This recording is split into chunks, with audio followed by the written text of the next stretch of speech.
Hi guys, so nandito na naman tayo to make some healthy smoothies. So meron akong 4 na frozen ripe mangoes slices. So lagay nyo lang sa blender.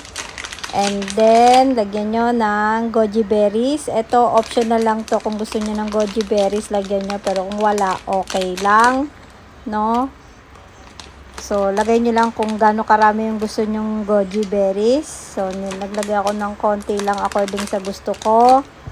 And then, tapos ng goji berries, ilagay nyo na yung ating malunggay, no?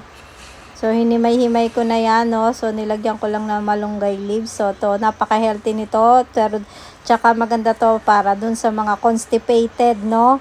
Na nahihirapan. So maganda tong smoothies na to para hindi kayo nahihirapan. Then lagyan nyo ng next ay yung water naman, no? Lagyan nyo ng water. So yan, water lang yan, kung gaano karaming water ang gusto nyo. Then, lagyan nyo na siya, i-close nyo na siya, and then i-blender nyo na. Blender nyo lang siya hanggang sa mawala yung frozen, no? Yung pagka-frozen ng mango, mag-smooth na siya.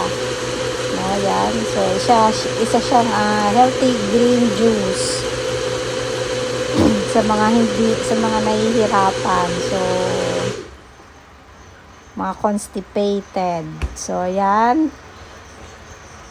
And then, buksan nyo lang. Then, after nyan,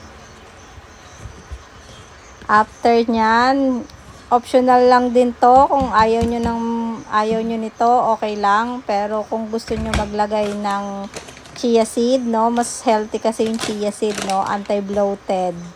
So, napaka-healthy ng chia seed. So, lagay nyo lang kung gaano karami yung gusto nyo. And then, mix nyo lang. Mix nyo lang. Kung gusto nyo, ilagay nyo sa ref for 30 minutes.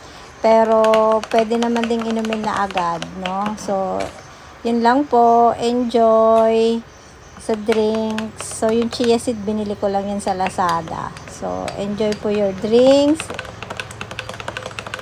Yan, patuloy nyo lang pong haluin ng haluin